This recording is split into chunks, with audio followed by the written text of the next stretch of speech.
Okay. Any questions from anyone on the internet, on the WebEx meeting from home? All right, thank you very much for your presentation and for what you do for older North Carolinians. Thank you very much. Thank you all. This time, I'd like to introduce Dr. Philip Brown, the president of the NC Medical Society, and Chip Baggett, CEO and Executive Vice President, for your presentation. Good morning, and thank you, Mr. Chairman and committee members. On behalf of the North Carolina Medical Society, first thing I'd like to say is thank you to DHHS for a rollout that, while it was a little rocky at first, has picked up speed and shown a true methodology of improvement throughout, landing us at number 6 in the country in terms of vaccine distribution. We've learned a lot from those experiences. And one of the things that we learned very early on is that equity was a problem based on the way our systems are set up. And I personally represent one of the larger health systems in the state with Novant Health and Novant Health NHRMC, and then also represent the physician practices by virtue of the role at NCMS. And I can tell you there has never been an endeavor where it was more important for all of us to work together than this one. And what we've seen in terms of equity is tremendous progress in a fairly short time. Here on the coast, we began working on this 4 weeks ago with church outreach and multiple different initiatives to really create grassroots type efforts to reach patients who typically would not be reached by the system. We also set aggressive goals for how to meet those equity objectives based on the population demographics that we serve. I'm pleased to report that in our market, we're actually within 1% of matching the demographic at this point in time, and have made a 50% catch up last week alone through outreach. Much of this outreach was accomplished using 2 mechanisms: community leaders, whether in nonprofits, faith-based organization, or government. And the other mechanism was direct outreach from our physician practices. These 2 things together made it possible for us to really begin to close that gap. What we believe is going to be necessary is to continue to learn the lessons that we're picking up all along this rollout, because while the vaccine is very scarce right now, and quite frankly, to achieve equity is easy mathematically. We just have to do it. We know what works.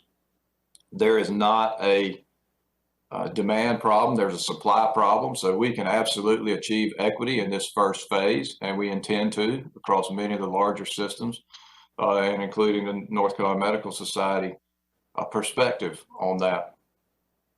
But as we get to larger and larger groups, that challenge changes, and this is where from the medical community in the state, we believe we have an army in place of medical providers who stand at the ready to help diversify the distribution apparatus for vaccine. These are the people that patients trust.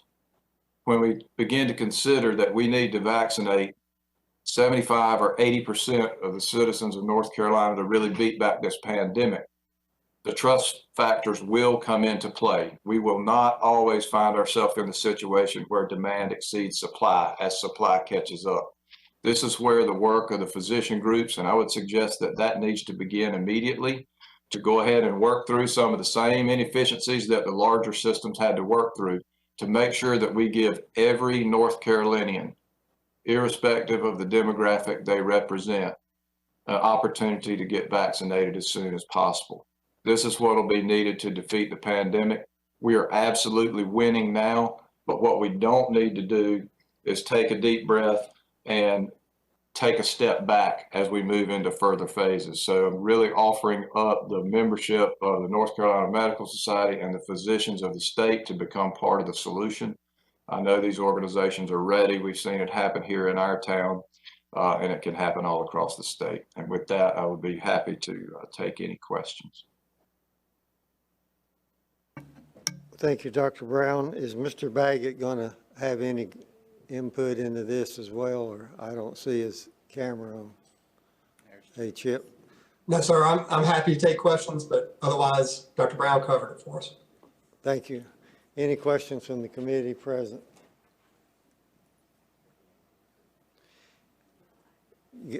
Representative Adcock, I see you waving. It's good to see you. Thanks. I'm sorry. I couldn't find the right staff member to send the question to in the chat, and I couldn't find my little, virtual hand. So thank you, Chairman Potts, so much. Well, first of all, Dr. Brown, that was a wonderful presentation, very hopeful. And I love the fact that this truly has been an effort at quality improvement over where we can truly see the differences that have been made, particularly in vaccinating our historically marginalized population. So my congratulations to everyone who's been part of that effort.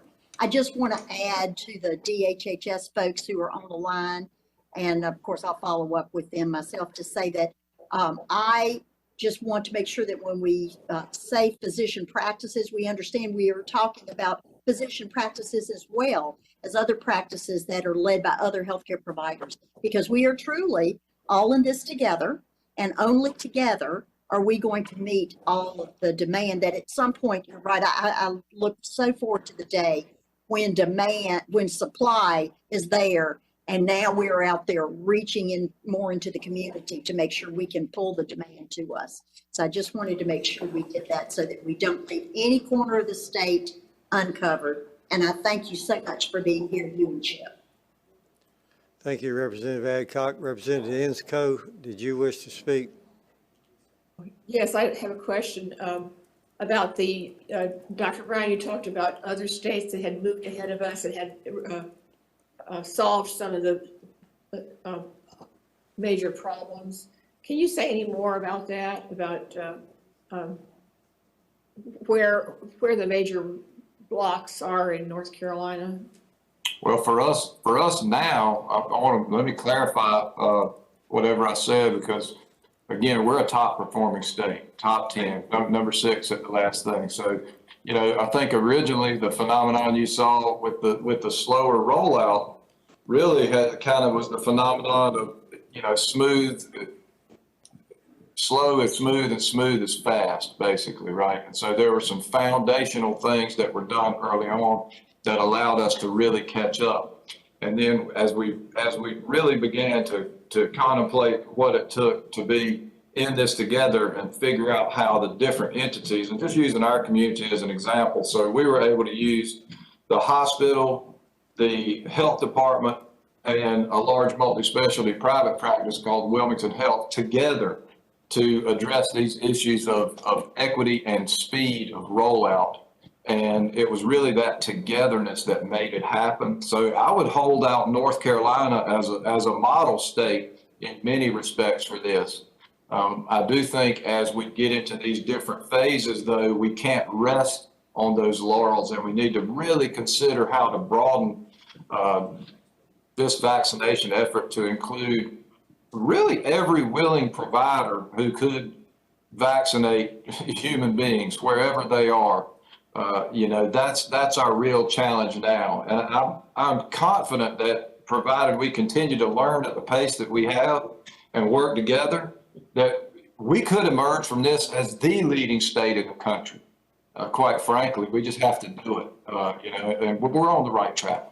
Could I have a brief follow-up? Follow-up, Ms. Insco. You mentioned that what your group had done. So my question is whether or not I've heard some debate about whether the solutions ought to be at the local level or whether they ought to be statewide. Is that so? If you have at the local level, you have many solutions and they're different across the state. And if you have at the state level, then they're more uniform, but they may not be as efficient as some of the smaller ones. So I just wondered if you had any comments about that approach. I do. I think one of the things, and particularly when it comes to equity, I think a lot of those solutions are local, right? It is what we would expect from the state is to set the expectation that vaccination will be done in an equitable manner. but the solution making has to be local and regional together because we're just a very heterogeneous state. You know, the solutions that we'll need to do here in our, I'll use the coastal market again, right? So New Hanover County is really different from even the other counties that we serve, right? And they're way different from Mecklenburg County and considerably different than Wake County. So those solutions will have to, same thing with, you know, Northeast and Pitt and everywhere else. Those solutions will have parallels, but they'll be different. So basically what we need is a high level expectation setting and local level implementation. And I believe if we do it that way, that's really what's going to allow us to lead the country in this effort. Thank you. Mr. Moore, Sergeant at Arms, was there someone from the audience who had a question?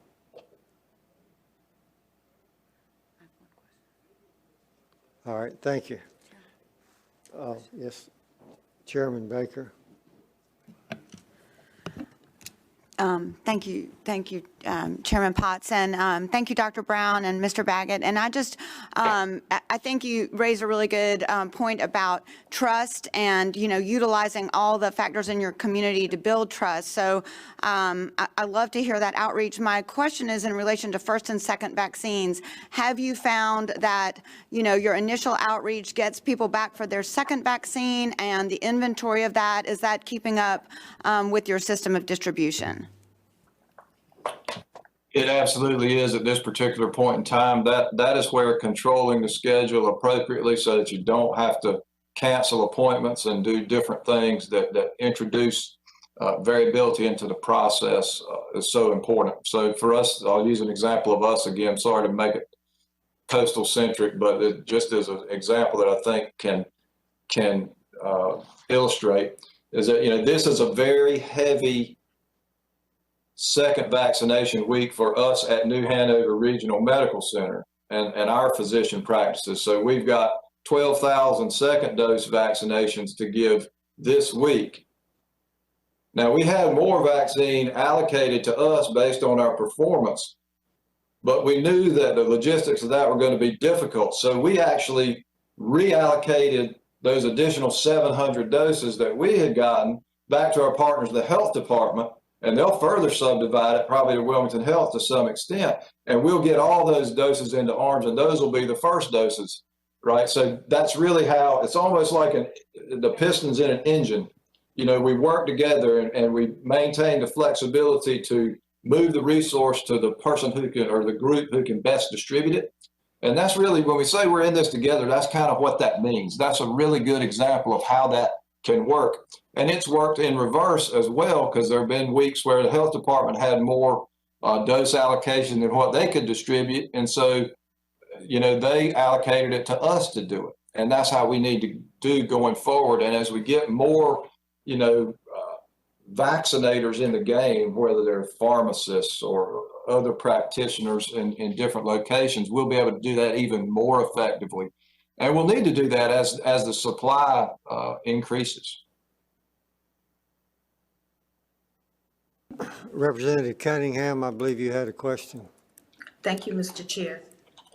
To Dr. Brown, thank you so much.